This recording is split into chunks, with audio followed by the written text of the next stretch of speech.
just dying in really terrible conditions.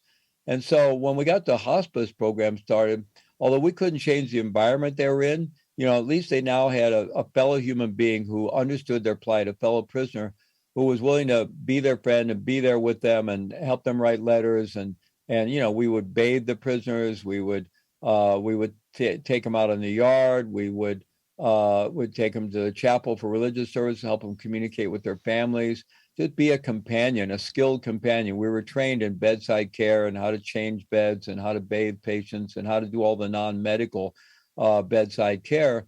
And, it just makes a huge difference. It was huge for the families, too, because once the family members knew that there was this hospice volunteer who was there, that they got really cared about their loved one and was there for them, that also was a huge relief to the family members. And I think for me, one of the most important things, that besides all the practical ways that we supported these men who became our close friends, not just our patients, but really became our close friends.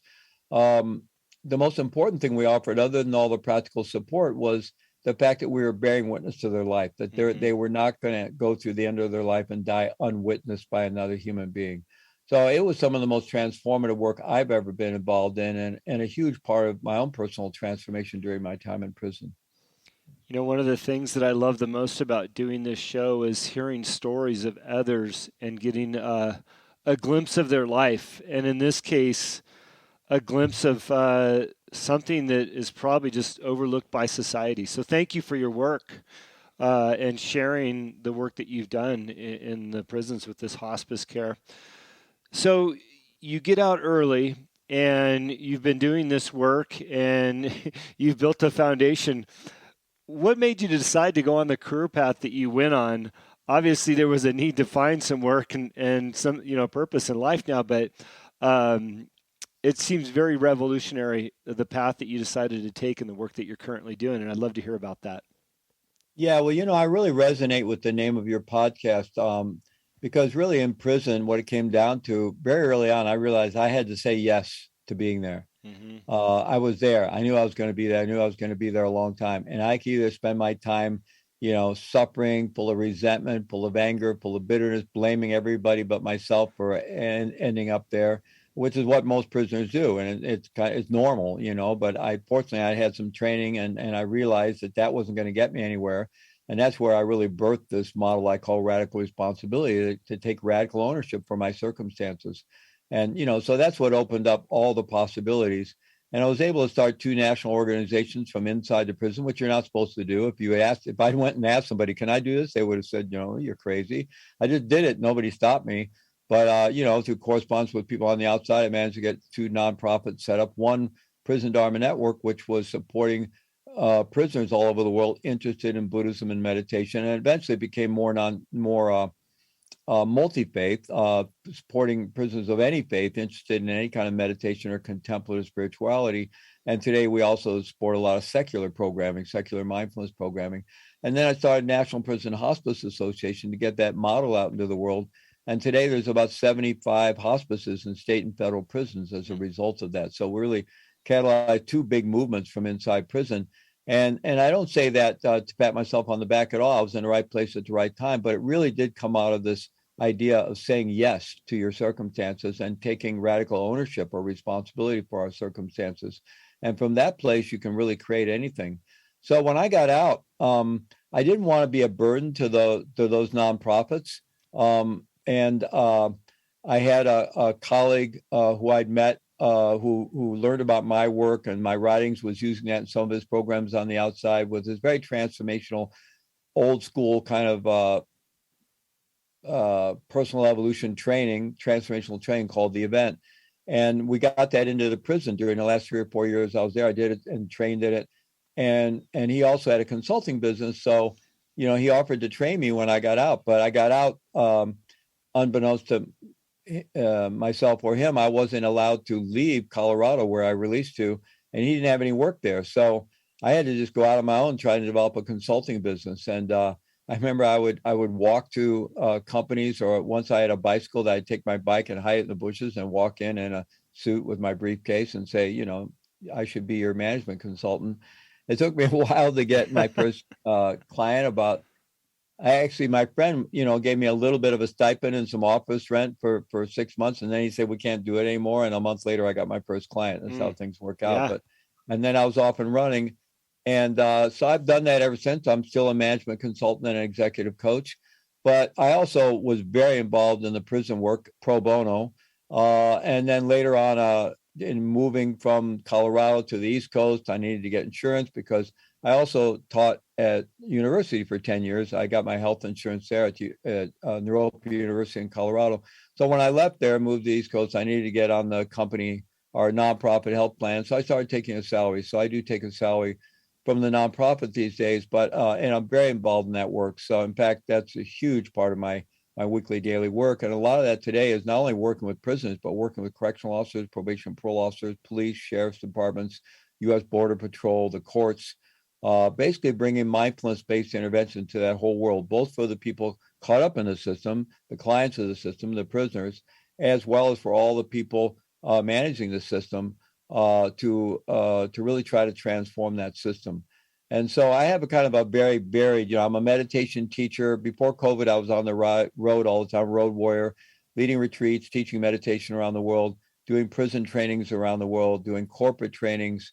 I have this very kind of, and of course, now, like most of us, since the pandemic began, all that shifted online. So I'm doing all of that online. But there is a thread to all the work I do, whether I'm working with prisoners, or I'm working with CEOs, or I'm working with correctional officers or police. The thread of radical responsibility runs through the whole thing.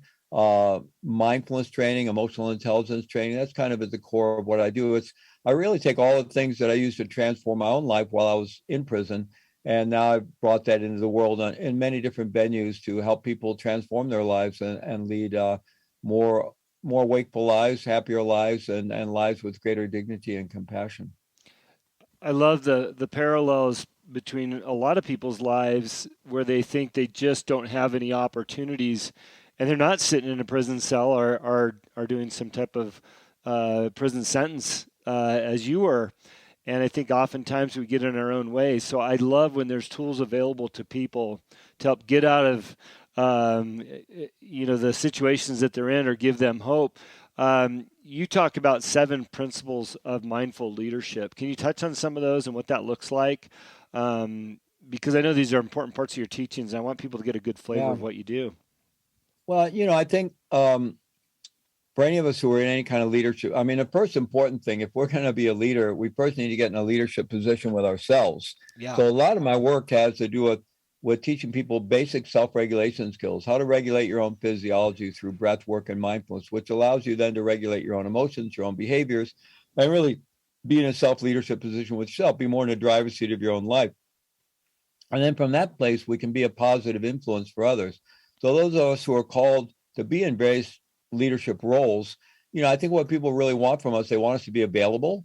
So we really need to work with being present, right? Learn how to be, mindful, present, emotionally present, actually genuinely available to people, right? We need to be resilient. If we're really going to show up and serve as leaders, we need to be really resilient. We need to cultivate greater emotional intelligence and so forth.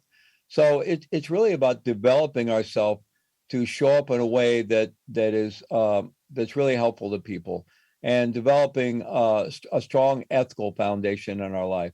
Because what are we looking for in our leaders? We're looking for someone who's going to show up, who's going to be available, who's going to be genuine, who's going to be authentic, who has a strong ethical standard, and not going to take advantage of people or abuse people anyway. Not quite the contrary. It's actually going to be really helpful to people. I mean, that's what we're looking for in our leaders. So that I have a course called the 7 Principles of Mindful Leadership, and it's really how to develop yourself at all these different aspects of a leader, to become a leader who's present, available, emotionally intelligent, and ethically grounded, right? So we can really show up and be a positive influence in the world. Yeah, I don't think people often look internally to build their own strengths before they start helping others. And I love your point about being present. Oftentimes we show up, whether it's to the job or show up to the line at the grocery store, and we're just not present. And the rewards in life of being of being present and being in the moment are so much greater than most can imagine. Fortunately, I live in a small town where most of us are present and happy to tell our story about breakfast that morning or something silly. But I find as you gravitate towards the cities, people just aren't as present as they could be. Um, you have a lot of courses online, and you've got a book and a lot of tools for people to transform. Where would you suggest that they start, and how they go about doing that? Well, if people are interested in my courses, they can go to heartmind.co, Hmm. not com.co. It's a different suffix, .co, heartmind.co. And there you'll see all about my courses and so forth. They can read about my book, Radical Responsibility, at radicalresponsibilitybook.com. And there you can read all the accolades from other best-selling authors, and you can get a free chapter. So you can download a free chapter right there. So that's radicalresponsibilitybook.com. My basic website, fleetmaull.com, which I'm just about to launch a new version of. That's kind of, you can begin there and find out all about my work. But if people are interested in the prison work in particular, they can go to prisonmindfulness.org for our work with prisoners, or they can go to Center for Mindfulness and Public Safety for our work with public safety professionals and so forth. Yeah. Fleet, personal question. When you look back at the time that you spent in prison, um, what goes through your mind? Do you feel like, wow, I wasted some years, or those years were of such greater value to other people? I I think about the year you got out of prison, and I'm in my 50s. That seems like a lifetime ago. And I'm sure it feels like a lifetime of work ago for you too, because you've been on the road. But what are your feelings when you look back at the past? Yeah, well, it was quite a marker when I realized this is a while back now, 14 years after getting out of prison. I got out in 1999. So I guess in 2000, what would that have been? 2000 and 2013, something like that. I realized I'd actually been out as long as I've been in, which Hmm. was pretty remarkable because the time since I got out had gone by a lot faster than the time was going while I was in, Yeah. for sure. I look at it. Look, I have a lot of regrets about the activities I was involved in, and any of the negative impacts the drugs I was involved in had on others. I've been working forever uh, to make reparations around that and to heal that, and so I have deep regrets around all that. I have deep regrets of the impact that my incarceration had on my family and particularly on my son. So I have deep regrets about all that. Apart from that, I actually have profound appreciation for the journey I went through. I don't feel I wasted the time while I was there. I feel like I really leveraged that experience for mostly what I was able to do. Right. I feel like I feel proud of I don't feel proud about what I did to get there, but I do feel proud of what I did with my time while I was there. And it is part of who I am today. And it set me up for a life of service. Interesting. I had already turned my life around before I actually, before I was indicted. I turned when I was indicted. I turned myself in. I was kind of decided, should I run? What should I do? And my spiritual teacher said, no, you really need to stay and face this. Even if you have to be in prison for a long time, you can still study. You can still be a student on the path. You can so forth. So anyway, I did turn myself in. And at that time, I'd already turned my life around. I wasn't involved in any illegal activity. I hadn't been for several years, and I could have gone on with my life. I would have had a good life. I have no doubt about that. But it wouldn't have been the life I've lived. And I don't think it would have been anywhere nearly as dedicated to service as my life has been.